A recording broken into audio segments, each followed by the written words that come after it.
नमो नमो अरिहन्ताणं नमो नमो सिद्धाणं नमो नमो आयर्याणं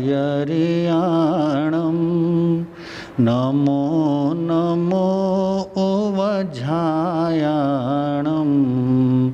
नमो लोये सव साहुणं नमो लोये सव साहुणं एसो पंचणमोकारो सव पावपणासनो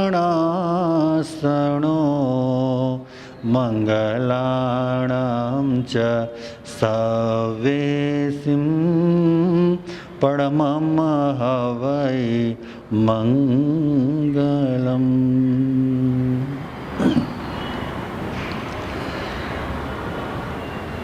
श्रमण भगवान महावीर को अंतिम देशना आज हामी समक्ष उत्तराध्यायजी सूत्र को रूप में मौजूद छ, प्राप्त छ।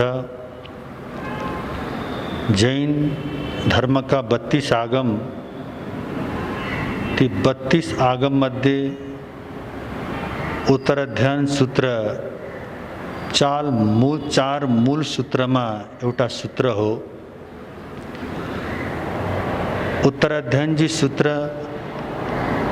भगवान महावीरले आफ्नो अंतिम समय में आफ्नो जीवन को दिएको एउटा पवित्र संदेश भक्तजनहरूलाई दया और करुणा का स्वरूप जुन संदेश दिनुभयो, त्यसै उत्तराध्यायजी सूत्र में एउटा महत्त्वपूर्ण गाथा छ, जसलाई उहाँले भन्नुभयो चत्तारी परमम गाणी दुल्लहाणीय जन्तुणो मानुसत्तम सुई सद्दा संजमम्मीय वीरियम। ये संसार में जीवात्मा को, ये संसार में जीवात्मालाई 4 अंग प्राप्त होना अत्यंत गाह्रो छ भनेर भन्नुभयो। एउटा तीर्थंकर जस्ता प्रबुद्ध और सर्वज्ञले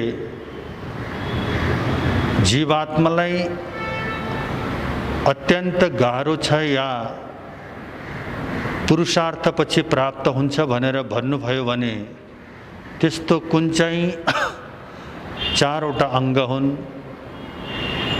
जसलाई उहाँले दुर्लभ भन्नुभयो। उहाँले भन्नुहुन्छ चत्तारी परमम गाणी दुल्लहाणीय जन्तुणो। 4 वटा अंगमा सबैभन्दा प्रथम दुर्लभ अंग मनुष्य भवलाई भनेर उहाँले भन्नुभयो। 84 लाख जीवा योनि, 4 गति और 84 लाख जीवा योनि में भ्रमण गर्ने यस आत्मालाई अत्यंत पुरुषार्थ और परिश्रम पछि यो मनुष्य भव प्राप्त हुन्छ। ठीक छ, आज हामी सबै मनुष्य का रूप में भए तापनि मनुष्य भव प्राप्त गर्नका लागि हामीले पूर्वमा गरिएका परिश्रम प्रति बोध नहुनका कारणले आज हामीले मनुष्य भव को मूल्य बुझ्न नसकेको अवस्था छ। मनुष्य भव कसरी हामीले प्राप्त गर्यौं, कुन कुन स्थानमा भटकेर कुन कुन ठाउँमा गएर पुरुषार्थ र परिश्रम गरेपछि मात्र यो मनुष्य भव यस जीवात्मालाई प्राप्त हुन्छ। 4 गति छन् जसमा नरक त्रियञ्च मनुष्य और देव गति, और 4 गति में परिभ्रमण गर्नेवाला यो आत्मा संसार में भटकी रहेको अवस्था में यस्ता ज्ञानी पुरुषहरूले जब संदेश दिएर भवसागरबाट पार हुने मार्ग दिनुहुन्छ। त्यस्तैमा भगवानले भन्नुभयो मनुष्य भाव प्राप्त हुन अत्यन्त गाह्रो छ। कहिलेकाहीँ मनमा चिन्तन पनि आउँछ कि मनुष्य भाव के वास्तवमै दुर्लभ छ र? आज संसारमा जनसङ्ख्या विस्फोटको समस्या छ। जता देखो त्यतै मानिसहरूको पहिरो रहेको छ। जो मनुष्यको बढ्दो जनसङ्ख्याको अवस्थामा तर ज्ञानी पुरुषले भन्नुहुन्छ मनुष्य भाव प्राप्त हुन अत्यन्त गाह्रो छ। तर उहाँले कुन चाहिँ मनुष्यलाई या कुन चाहिँ अवस्था प्राप्त हुन गाह्रो छ भनेर भन्नुहुन्छ त नि? किनकि हामीले देख्दछौँ यो संसारमा जति हिंसा हत्या मनुष्यले मनुष्यतालाई समाप्त गर्नलाई गर्यो, संसारमा अरू कुनै पनि हिंसक प्राणीले पनि त्यति ठुलो हिंसा गर्न सकेको छैन। आज एउटा मानिस आफ्ना मनोरञ्जनका लागि, आफ्नो सत्ताका लागि हजारौं लाखौं व्यक्तिहरूलाई एक मिनटमा स्वाहा गर्नलाई पनि तयार छ। हाम्रा समक्ष उदाहरण छन्, हजारौं उदाहरण छन्। नागासाकीमा, हिरोशिमा और नागासाकी जापानको ठुलो शहरमा जब अमेरिकाले बम अणु विस्फोट गरेर एक क्षणमा लाखौं व्यक्तिलाई स्वाहा गरेर मृत्युको गोदमा सुलाइदियो, त्यो पनि एउटा व्यक्ति नै त थियो। यस्ता हिंसा हत्या गरेर जघन्न अवस्थामा पुग्ने अन्य कोही संसारमा पशु हुँदैन, मात्र एउटा मनुष्य नै छ। हिन्दीमा भनाइ छ, शैतान से भी कम नहीं है आदमी। एउटा शैतान छ, शैतान भन्दा पनि खतरनाक छ यो मान्छे, यो मानिस। और हैवान से भी कम नहीं है आदमी। हैवानलाई पनि लाज लाग्ने जस्तो कर्म गर्न सक्दछ यो मानिसले। त्यसरी भनिएको छ, शैतान से भी कम नहीं है आदमी और हैवान से भी कम नहीं है आदमी। तर आदमी में आदमीयता आ जाए तो भगवान से भी तो कम नहीं है आदमी। यो मानिसले आफूलाई बुझेर आफ्ना भित्रको मनुष्यतालाई जगाएर मानिसले जब आफूलाई चिन्न थाल्छ त्यति बेला फेरि यही मानिस नै त हो जो भगवान बन्न सक्छ। यो संसारमा राम, कृष्ण, बुद्ध, महावीर जति पनि अवतार पुरुष संसारमा जन्म लिनुभयो, हजुर हामी जस्तै सामान्य माताको गर्भबाट जन्म लिएर उहाँको पुरुषार्थ, उहाँको आत्मसाधना, उहाँको संयम, त्यसले उहाँलाई भगवान भनेर पूजनीय अवस्थामा लिएर गएर आज नरबाट नारायण, इन्सानबाट ईश्वर भएर आज उहाँ हाम्रो सबैको पूजनीय हुनुभएको छ।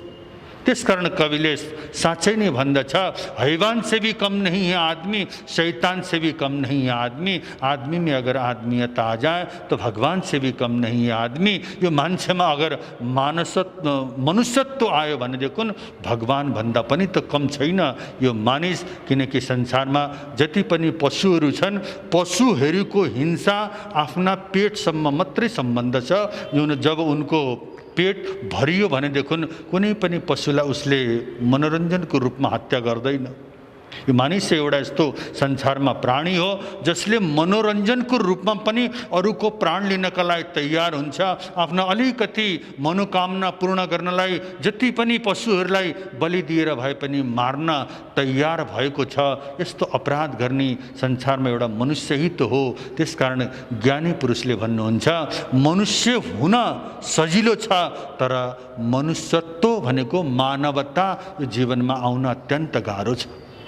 मानवता आउन गाह्रो छ जब मानिसले आफूलाई बुझेर आफ्ना भित्र दया, भित्र करुणा, सहिष्णुता, प्रेम, वात्सल्य, प्रभु भक्ति यस्ता जो हाम्रा आन्तरिक गुण हुन्, आत्मिक गुण हुन्, ती सबै आत्मिक गुणलाई बुझेर ती सबै आत्मिक गुणका प्रति जब उसलाई भित्रबाट श्रद्धा उत्पन्न हुन्छ तब बल्ल गएर त्यो मानिस नभएर मनुष्यत्व भने मानवीय गुण त्यसमा आइसकेपछि तो फिर सामान्य इंसानबाट तो परमात्मा को भक्त के रूप में परमात्मा को समकक्ष जानका लागि पुरुषार्थ एउटा प्राणी हुन्छ। त्यसकारण भगवानले भन्नुभयो संसार में सबैभन्दा दुर्लभ अंग हो मनुष्य भव को प्राप्त हुन, मनुष्यत्व प्राप्त गर्न।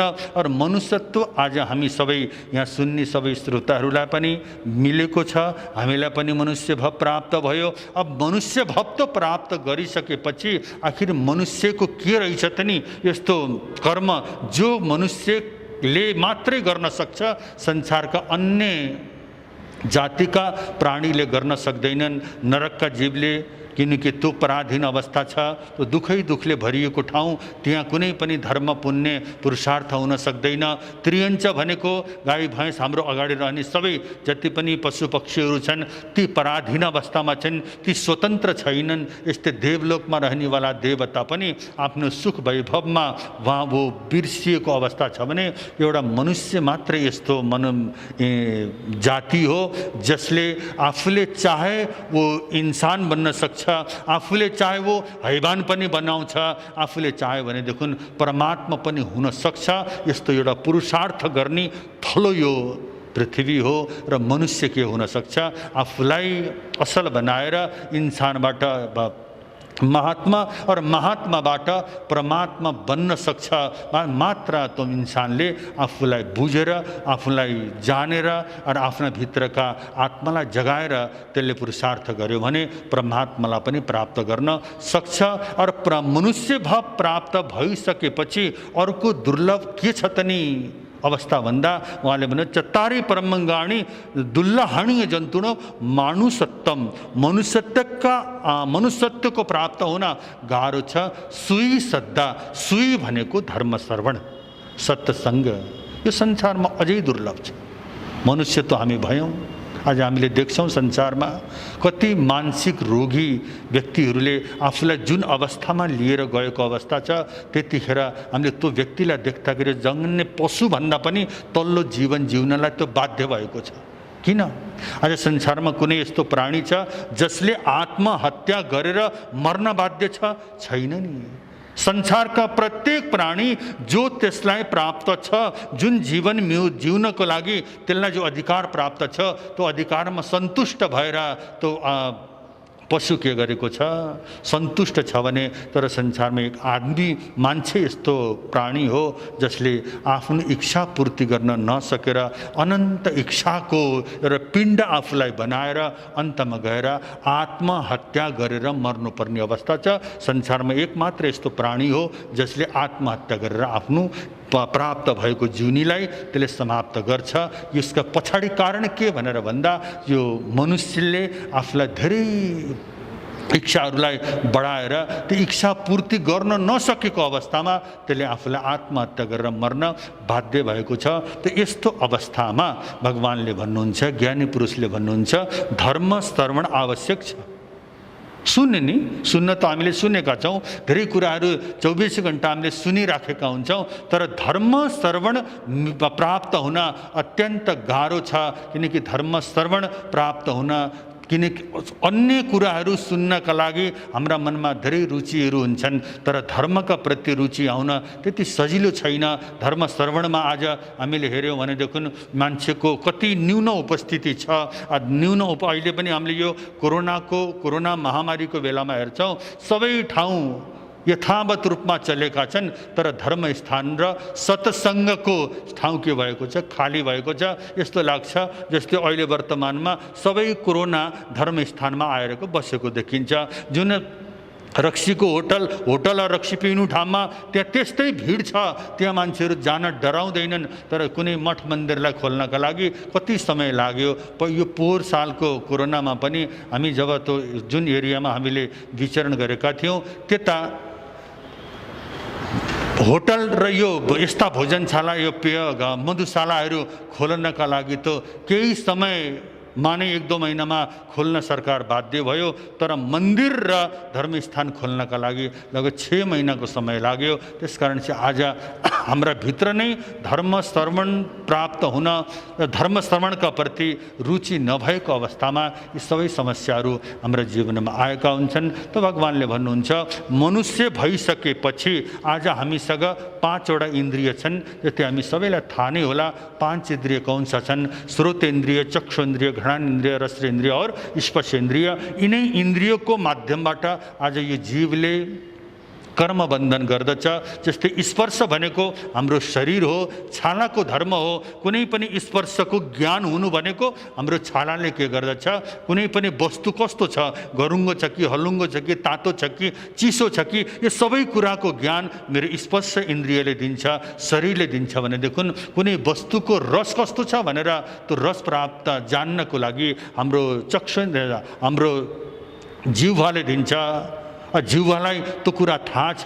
तो तेस्रो घ्राणेन्द्रिय जसलाई नाक भनिन्छ, गन्ध सुगन्ध र दुर्गन्धको ज्ञान मेरो नाकले हुन्छ भने रङ्गको पहिचान र संसारमा के कति खालका रङहरू छन् त्यो जान्नका लागि त्यो आँखाको आवश्यकता हुन्छ। और शब्दहरूलाई ज्ञानको लागि श्रोतेन्द्रिय मतलब हाम्रो कानको आवश्यकता छ। त्यसकारण एक इन्द्रिय, 2 इन्द्रिय, 3 इन्द्रिय, 4 इन्द्रिय, पञ्चेन्द्रिय 5 प्रकारको इन्द्रिय हामीसँग छ र यो मनुष्य संसारमा पञ्चेन्द्रिय प्राणी हो। और पञ्चेन्द्रिय प्राणी को इंद्रियों को चरम श्रोतेन्द्रिय भनिन्छ। श्रोतेन्द्रिय भनेको कान, श्रवण गर्ने शक्ति भएको शक्ति पनि भएको यो मनुष्य। त्यसपछि श्रोतेन्द्रियको सँगसँगै योसँग मन पनि छ। मन प्राप्त भएको कारणले र मानिस बनियो। मनन गर्ने शक्ति पनि छ। आफ्नो हित र अहित जान्ने क्षमता मनुष्यमा छ। अब उसले चाहेदेखि भगवानलाई पनि किन्न सक्छ भने उसले चाह्यो भनेदेखि नरकलाई पनि के गर्न सक्छ? नरकलाई पनि आफ्नो नजिक लिएर आउन सक्छ। त्यसकारण मनुष्यले यी सबै कुराको ज्ञान श्रवण को माध्यमबाट छ, धर्म श्रवणको माध्यमबाट त्यसलाई यो सबै ज्ञान प्राप्त हुन्छ। र भगवानले भन्नुभएको छ मनुष्य भइसकेपछि धर्म श्रवण र सत्संग प्राप्त हुन गाह्रो छ। सन्त तुलसीदासले पनि भन्नुभएको थियो एक घडी आधी पुनि आध करे संगति साधु की कटे कोटि अपराध। एक घडी भनेको 24 मिनट, और 24 मिनटलाई आधी घडी भनेको 12 मिनट, और आधी पुनि आध त्यसलाई पनि आधा गर्ने भने 6 मिनटको साधु सन्तको सत्सङ्गले करोडौं अशुभ कर्मलाई क्षय गर्ने शक्ति छ। किनकि यसको मतलब यो छैन कि साधु सन्तसँग गएर 6 मिनट बस्नासाथ सम्पूर्ण पापहरू समाप्त हुन्छन्। त्यो होइन। कहिलेकाहीँ यस्तो अवस्था छ साधु सन्तको सानिध्यमा आएको बेलामा हाम्रो अन्तरात्मा अन्तर ज्योति के गर्न सक्छ? प्रज्वलित हुन सक्छ। जस्तै अङ्गुलीमाल डाकु मात्र भगवान बुद्धसँग केही समयको लागि भेट हुन साथ उसले के गर्यो? आफ्नो जीवनलाई आमूलचूल परिवर्तित गरिदियो। नारदसँग वाल्मीकि रत्नाकर डाकुको सम्पर्क पनि क्षणिक थियो, तर उसले आफ्नो जीवनलाई आमूलचूल परिवर्तन गरेर आज हाम्रो समक्ष आदर्श पुरुषको रूपमा छ। त्यसकारण ज्ञानी पुरुषको सत्सङ्गमा हामी छौँ भनेदेखि हामीलाई केही न केही त्यो ठाउँबाट राम्रो ज्ञान र शिक्षा प्राप्त हुन सक्छ। र त्यसको सँगसँगै भगवानले भन्नुभयो मनुष्य भव मिल्न पनि सजिलो छ। अनि धर्मस्तरमा पनि आज हामी सबैलाई प्राप्त छ। जुन जुन श्रोताले यो प्रवचनको माध्यमबाट सुन्नुभएको छ उहाँलाई धर्म श्रवणको अवसर प्राप्त भयो। तर धर्म श्रवण प्राप्त भइसकेपछि धर्मका प्रति श्रद्धा आउन अत्यन्त गाह्रो छ। सबैभन्दा कठिन के त नि भन्दा जुन कुरा हामीले श्रवण गर्यौं, जुन कुरा हामीले श्रवण गरेका छौं, त्यो श्रवण गरिएको कुरामा श्रद्धा हुन अत्यन्त गाह्रो छ। आज हामी कुनै साधु सन्तलाई देख्न साथ सबभन्दा हाम्रो पहिला मनमा लाग्छ यो मान्छे साधु असल छ कि यो साधुमा केही कमजोरीहरू छन् कि, अनेक तरहका कुराहरू आउँछन्। साधुको कसैले प्रशंसा गर्यो भने पनि हामीलाई मनमा लाग्छ के प्रमाण छ असल हुनलाई? असल भनियो भनेदेखि त्यसलाई प्रमाण चाहिन्छ। तर त्यही साधुको हामीले कहीँ कुरा काट्यौँ भनेदेखि त्यसका लागि प्रमाण चाहिँदैन। आज हामी सबैको अवस्था के छ? नराम्रोलाई हामीले तुरुन्त ग्रहण गर्दछौँ तर असल कुराहरू लिन गाह्रो छ। त्यसकारण धर्मका प्रति श्रद्धा हुन गाह्रो छ। श्रद्धा भनेको के? श्रद्धा भनेको कुनै व्यक्ति विशेषका प्रतिको श्रद्धा होइन, कुनै धर्म सम्प्रदायका प्रतिको श्रद्धा होइन। श्रद्धा भनेर केलाई भनिन्छ भने कसैका प्रति तिम्रो श्रद्धा होइन, तिम्रा आफ्ना भित्र भएको आत्माका प्रति जुन दिन तिमीलाई श्रद्धा हुन्छ, तिमीलाई तिमीमाथि जुन दिन विश्वास हुन्छ। आज मलाई ममाथि विश्वास छैन, अरूले मलाई नराम्रो भने म नराम्रो आफूलाई ठान्दछु, अरूले मलाई राम्रो भनेदेखि मैले आफूलाई म त के कानै रहेछु भनेर मैले राम्रो ठान्दछु। तर भगवानले भन्नुहुन्छ तिमी कस्ता छौ र तिम्रो आन्तरिक अवस्था के छ भन्ने संसारमा कसैले पनि जान्न सक्दैन तिमी सिवाय। तिमीले आफैलाई जान्न सक्छौ र तिमीले आफूलाई के गर जान। जब तिमीले आफूलाई चिन्यौ, तिमीले आफूलाई बुझ्यौ भनेदेखि फेरि तिमीले के गर्न सक्दछौ, तिमीमाथि तिम्रो श्रद्धा हुन प्रारम्भ भयो। किनकि संसारमा दुई तत्त्व छ, एउटा जीव छ, अर्को अजीव छ, जड र चेतन। यसमा आत्मा र पुद्गल यो कुराहरू हामीले सुन्दछौँ। जस्तै हाम्रा भित्रको आत्मा र हाम्रो शरीर भनेको यो पुद्गल हो। पुद्गल र जीव र अजीव, चेतन र पुद्गल, यसको भेद विज्ञान जुन दिन हुन्छ त्यो दिन यो साधकको साधना फलीभूत हुन सक्छ। किनकि भगवानले नि भन्नुभएको छ जे एकम जानै से सबम जानै। जसले एकलाई चिन्यो त्यसले सम्पूर्ण संसारलाई जान्न सक्दछ। आज संसारमा सबै कुरो जान्नको हाम्रो एउटा जिज्ञासा छ, तर कहिल्यै पनि मलाई चिनेको छैन। मेरो अवस्था के छ, मेरा भित्रका राग, द्वेष, क्रोध, अहंकार, रिस, यो सबै कुरा, हिंसा, यो मेरा भित्रका नराम्रा पक्षहरूलाई मैले चिन्न नसकेको अवस्थामा आज म आफैबाट अनभिज्ञ छु। तर संसारलाई संसारलाई मैले चिनेर ज्ञानी हुन सक्छु। तर ज्ञानी पुरुषले भन्नुहुन्छ तिमीले अरूलाई होइन, आफूलाई चिन, आत्मालाई चिन, शरीरलाई चिन। शरीर र आत्माको भेद विज्ञान गर। शरीर अलग छ, आत्मा अलग हो भन्ने यसको भेद विज्ञान जुन दिन हुन सक्छ त्यो दिन फेरि तिम्रा भित्रबाट तिम्रो जिउने ढङ, तिम्रो हेर्ने दृष्टि यी सबै परिवर्तित हुन्छन्। त्यसकारण आज हामी सबैले के गर्न सक्नु पर्यो भने अरूलाई भन्दा पनि आफूलाई हेरौँ। आफूलाई हेर्न अत्यन्त गाह्रो छ। आफूलाई हेर्नका लागि बहिर्मुखी होइन, अन्तर्मुखी हुन पर्यो। जबसम्म मेरा आँखा, मेरा दृष्टि, मेरा इन्द्रियहरूले बाह्य वस्तुहरूलाई ग्रहण गरेका छन् भनेदेखि म अन्तर्दृष्टि, अन्तर ध्यान हुन सक्दिनँ। मेरा पाँचवटा इन्द्रियलाई मैले पाँचवटा इन्द्रियको विषयलाई मैले रोकेर जब म अन्तर आत्माका प्रति ध्यान प्रारम्भ गर्छु तब मेरा भित्रका कमी कमजोरीहरू मैले देख्न थाल्छु। मेरा कमी कमजोरीहरूलाई मैले केलाउन थालेँ भनेदेखि फेरि मेरा कमी कमजोरीले मलाई के गर्छ, त्यो कमी कमजोरी मबाट बाहिर निस्केपछि म आफूलाई पवित्र बनाउन सक्छु। त्यसकारण श्रद्धा भनेको कुनै व्यक्ति विशेषका प्रति नै, सम्प्रदाय विशेषका प्रति होइन। श्रद्धा भनेको त्यो भाव दशा हो जुन भाव दशामा मलाई अनुभूतिले के गरेको छ, ज्ञान दिएको छ। आज हामी सबैलाई थाहा छ मिश्रीको कस्तो स्वाद छ।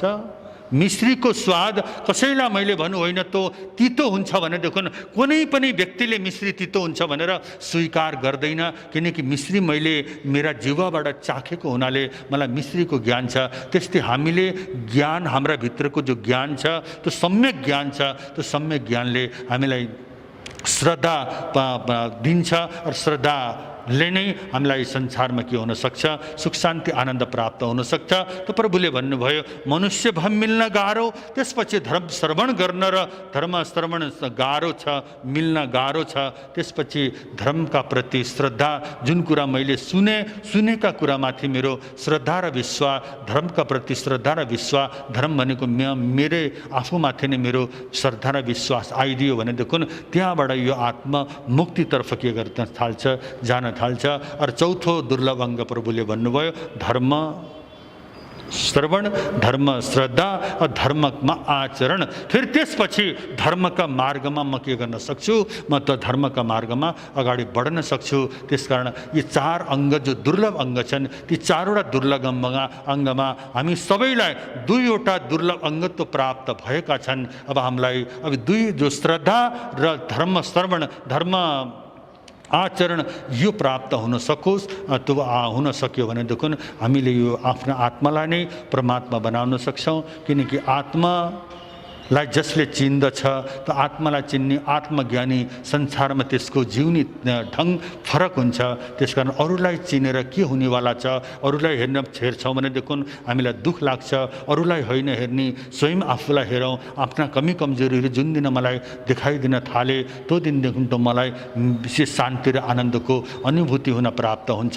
त्यसकारण सम्पूर्ण श्रोतामा पनि एक आग्रह गर्दछु, अरूलाई होइन, सबभन्दा पहिला म आफूलाई हेरौँ र मेरो विचार, मेरो सोच त्यसलाई मैले पवित्र बनाएर सकारात्मक बनाएर मैले आफूलाई असल व्यक्ति बनाइदिएँ भने संसारमा सबै मेरा लागि असल हुन सक्छन्। मेरा नराम्रा व्यवहारले, मेरा नराम्रा वाणीले, मेरा नराम्रा कर्मले नै संसारमा व्यक्ति मेरा दुश्मन जस्ता भएका छन्। त्यसकारण मैले सबैलाई मित्र भनेर सबैका प्रति मेरो पवित्र भाव छ भन्ने अवश्य मेरो यो आत्माको कल्याण हुन सक्छ भन्दै यति भन्दै आफ्नो विचारहरूलाई यहीँ पूर्ण गर्छु।